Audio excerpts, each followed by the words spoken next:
Welcome! I'm here now in Canada and it is snowing na. Ang lamig dito. So today I'm gonna do the haul. So yung mga binili ko sa Philippines and then Thailand. Philippines and Thailand haul. Yan! Ang dami. Kunti lang yan. Okay, let's check it out. Please don't forget to like and subscribe my channel, DINEROS. Wala na natin yung pag-haul. So, sa Thailand, bumili ako ng t-shirt, black, 100 bato.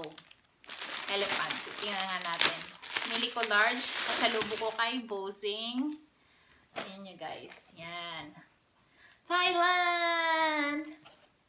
Tapos, may binili ako kay Mama. Kaso nadala ko dito. Ipapadala ko na lang ulit sa Pilipinas. Yan.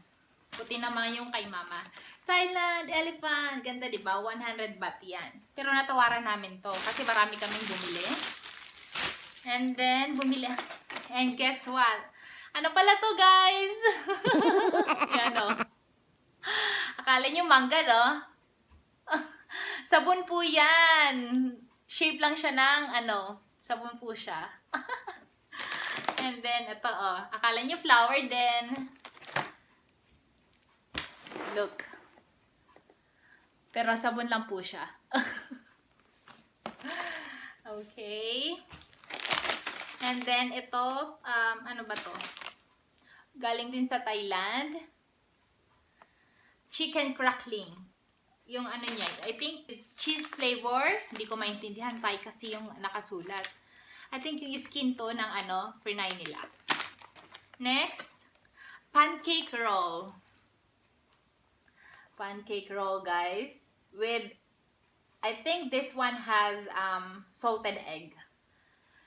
Pancake roll, strawberry flavor. Yan, this is from Thailand also. Okay. And then, candy. Taro candy. Sabi ng kakilala namin, ito daw yung masarap doon. So, taro candy we bought. Taro candy. Yan. Of course, yung magnetic souvenir, yung nilalagay sa ref, Thailand. Diba? Next, milk tea candy from Thailand. Yan, milk tea candy. Then, binilang ko din si Bossing ng wallet niya from Thailand. Yan, ang dami niyang lalagyan. Yan. Wala lang pera lang. So, yung tatak nito is Dombolu. Dombolu. Okay, and then their popular mango from Thailand. Yan. Look. Ang mahal nito dun sa Thailand, I think 250 or 350 baht to. Yan. Next, yung pang Pilipinas naman. Tapos na yung Thailand. Yung mga binili ko naman sa Pilipinas. So, every time na umuwi ako sa Pilipinas, always na ako bumibili ng mga kailangan ko. Kasi it's cheaper there, right? Compared here in Canada. So, first, yung binili ko, so sa grocery muna tayo mag-start. So, binili ko, like, alcohol. And then, mga dilata, like, here, Pure Foods, corned beef, mga ganyan.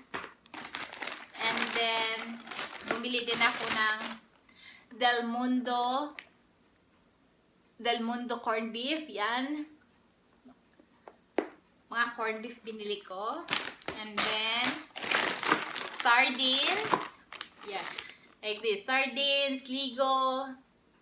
Siyempre, pag minsan you're craving for sardines din kasi, diba? So, bumili din ako niyan. And then, ano pa ba? Yeah, mackerel. Bumili na ako mackerel. 5 mackerel. Tapos 5 sardines. Yan. Yan yung mga basic na binibili ko sa Philippines. And then, bumili din ako ng cup noodles. Yung bago ng flavor ng Nissan Cheesy Seafood Flavor. So, recommended naman to ng aking pinsan na si Mixie. Sabi niya, sarap niya natin, Jek. So, kaya bumili ako. Bumili ako 4. So, yan. Try ko yan. Okay. Yan, 4 yan. Maraming, ano. And then, of course, boy bawang. Ang mahal nito sa Filipino store. So, bumili na ako, boy bawang. So, ang flavor nito, adobo flavor. So, bumili ako dun sa Watson itong spam milk salt. Makikita nyo ba, guys? Yan. Yan.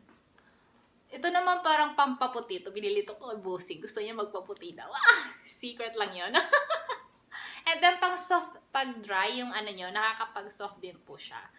Yan. And then, itong soothing gel. Kasi, bumili din ako. Itong pack lang muna yung binili ko. Nakikita nyo ba, guys? Yan.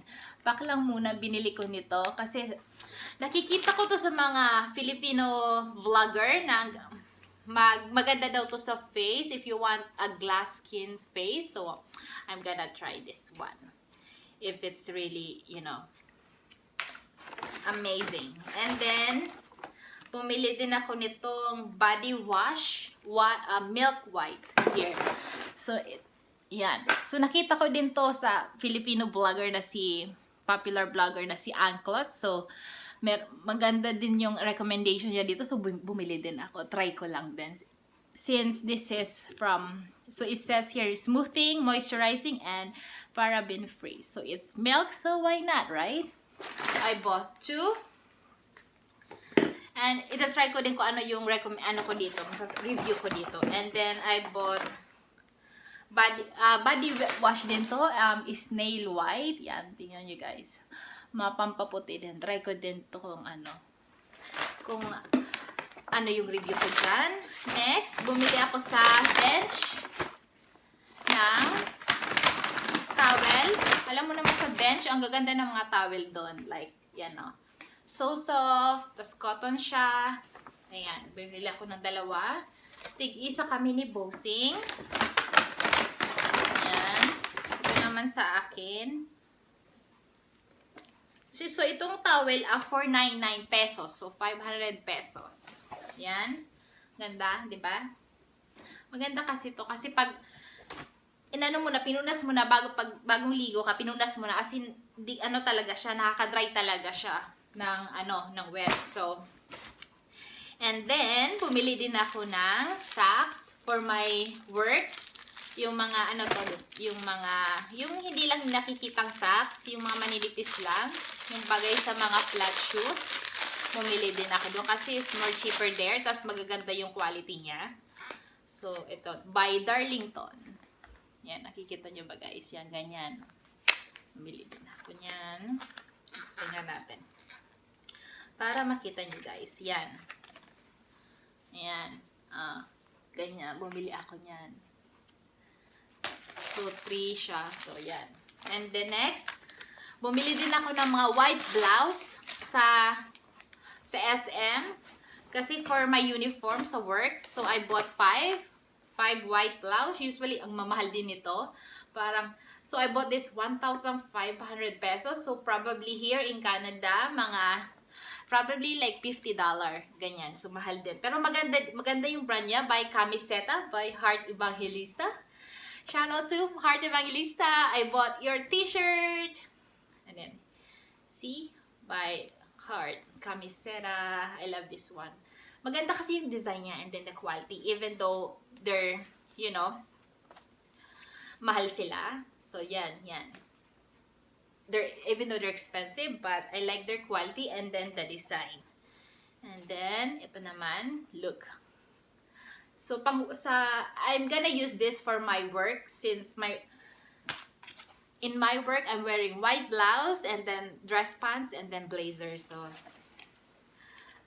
this one, look at this. Yeah. So, my uniform at work. Since we don't have uniform, this is our uniform. Just only white blouse. And then, look. Yeah. So, I bought 1, 2, 3, 4, and 5. So, 5. So, 5 days. 5 days for work. And then, ano pa ba? Oh, last but not the least, yung Shoes! Siyempre, kailangan ko ng shoes sa work kasi yung shoes ko doon sira na. So, bumili din ako by GIBI. I like this quality. More cheaper there compared here. And then, I like the design. So, since I bought two, because I'm working 2 jobs. I'm working at Hyatt and then I'm working at Century Plaza Hotel. So, this one, look. So, every year po yan. Every time na umuwi ako, always na akong bumibili ng mga shoes doon kasi maganda yung quality niya. Look at this. You see? Kasi ang gaganda niya. Wala akong nakikita dito sa Canada niya na ganitong style. Look. Diba? Ang ganda niya. So, size 7, GIBI. GIBI, sponsor naman dyan. Yeah, I always buy your shoes. Yan. Look at this. See? Yan. So, it says here, 1,499 pesos yung ano niya. Yan. So, this is probably Century Plaza. I'm gonna use this. And for the other one,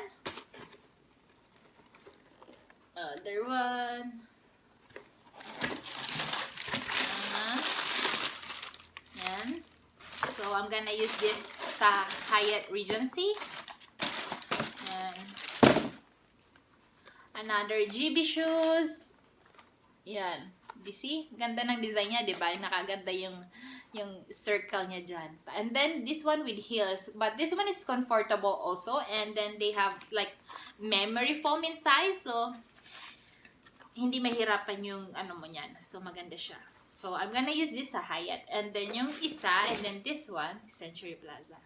Perfect.